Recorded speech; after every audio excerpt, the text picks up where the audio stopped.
আসসালামু আলাইকুম সুপ্রিয় দর্শক, আরেকটি নতুন রেসিপিতে আপনাদের সবাইকে স্বাগতম। আজকে আমি তৈরি করে দেখাবো চকলেট প্যানকেক। এটা তৈরি করা খুবই সহজ, কিন্তু খেতে ভীষণই মজা।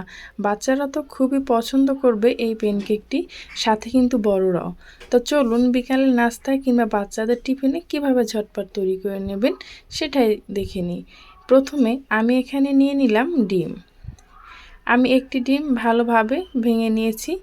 দিয়ে দিচ্ছি আমি এখানে চিনি। আমি এখানে আখের যে চিনিটা থাকে সেটা ব্যবহার করেছি। দিয়ে দিচ্ছি অল্প পরিমাণ ভ্যানিলা এসেন্স। এখন আমি এই চিনি এবং ভ্যানিলা এসেন্সটাকে ডিমের সাথে খুব ভালোভাবে মিক্স করে নেব, যাতে করে ডিমের গন্ধটা না আসে। যখন খুব ভালোভাবে মিক্স করা হয়ে যাবে, চিনিটা যতক্ষণ না পর্যন্ত গলে আসবে ঠিক ততক্ষণ পর্যন্ত এরকমভাবে একটি হ্যান্ড উইক্স দিয়ে বিট করে নেব। আর এখানে দিয়ে দিচ্ছি আমি 1 কাপ পরিমাণ ময়দা। এখন এই ময়দাটাকে এই ডিমে আর চিনির মিশ্রণের সাথে খুব ভালোভাবে মিক্স করে নিতে হবে।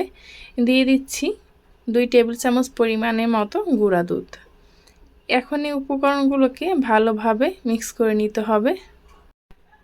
এভাবে করে আমি এটাকে ভালোভাবে মিক্স করে নেব, যাতে করে এটার ভিতরে কোণে দানাদার ভাব না থাকে, তাহলে কিন্তু প্যানকেকটা খুব সুন্দরভাবে হবে না।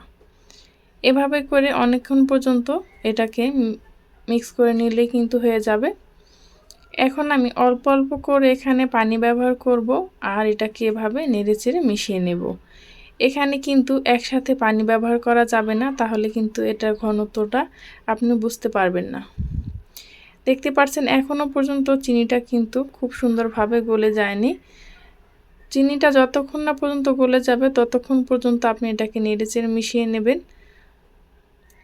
এখন কিন্তু আমার চিনিটা খুব সুন্দরভাবে গলে গেছে। দিয়ে দিচ্ছি আমি এখানে 1 টেবিল চামচ পরিমাণ সয়াবিন তেল, দিয়ে দিচ্ছি স্বাদ মতো লবণ, আর এখানে দিয়ে দিচ্ছি আমি হাফ চা চামচের মতো বেকিং পাউডার। 1 কাপ ময়দার জন্য আমি যে উপকরণগুলো ব্যবহার করেছি, আপনারা যদি এই সেম উপকরণগুলো ব্যবহার করেন আপনাদেরটা হবে পারফেক্ট। এভাবে করে খুব সুন্দরভাবে হ্যান্ড উইক্সের সাহায্যে মিক্স করে নেব। তারপর আমি একটি ফ্রাই প্যান বসিয়ে দিলাম। ফ্রাই প্যানটা যখন হালকা থেকে একটু গরম হয়ে আসবে তখন আমি এটাকে দিয়ে ঢাকনা দিয়ে ঢেকে দেব। আমি এখানে 1 চামচ পরিমাণ করে দিয়েছি। আপনারা চাইলে এর থেকে একটু বড় করতে চাইলে এর থেকে একটু বেশি বেটার নিয়ে নেবেন। আর বেটারের ঘনত্বটা দেখতেই পারছেন কীরকম, ঠিক এভাবেই ঘনত্বটা হবে, একদম পাতলাও না আবার একদম কিন্তু ঘনও না। এই তো এখন আমি এটাকে একটু হালকা উল্টিয়ে দিচ্ছি, আপনারা চাইলে নাও উল্টাতে পারেন। এভাবে করে আমি সবগুলো প্যানকেক একদম তৈরি করে নেব। দেখতেই পাচ্ছেন কতটা সহজ আর কতটা ইজিভাবে এটা হয়ে যায়। এটা কিন্তু আপনারা বাচ্চাদের টিফিনে কিংবা বিকালের নাস্তায় ঝটপট তৈরি করে নিতে পারেন। এই পর্যন্ত এসে এখনও যারা লাইক দেননি, প্লিজ একটি লাইক দিয়ে ভিডিওটি কন্টিনিউ করবেন। আমার এই ভিডিওর কোনো অংশ যদি আপনাদের কাছে ভালো লেগে যায় তাহলে প্লিজ চ্যানেলটি সাবস্ক্রাইব করে পাশে থাকা বেল আইকনটা ক্লিক করে রাখবেন, যাতে কোনো এরকম সহজ রেসিপি আপলোড করা মাত্রই আপনার কাছে নোটিফিকেশন পৌঁছে যায়, আপনি দেখে নিতে পারেন। দেখতে পাচ্ছেন আমার কিন্তু 1 কাপ ময়দায় কতগুলো প্যানকেক হয়েছে, আর খুব সহজে কিন্তু তৈরি করে ফেলেছি। আর সবগুলো প্যানকেকই কিন্তু একদম পারফেক্ট হয়েছে। দেখতেই পাচ্ছেন কতটা সুন্দর হয়েছে।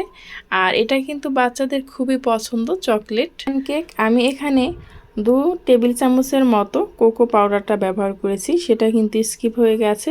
আপনারা কিন্তু কোকো পাউডারটা অবশ্যই ব্যবহার করবেন, তাহলে কিন্তু খুব সুন্দরভাবে এই প্যানকেকটা তৈরি হয়ে যাবে। এই তো এই পর্যন্ত যারা আমার সাথে ছিলেন তাদেরকে জানাই অসংখ্য ধন্যবাদ। পরবর্তী ভিডিও নিয়ে আসা পর্যন্ত আশা করি সবাই ভালো থাকবেন, সুস্থ থাকবেন। আল্লাহ হাফেজ।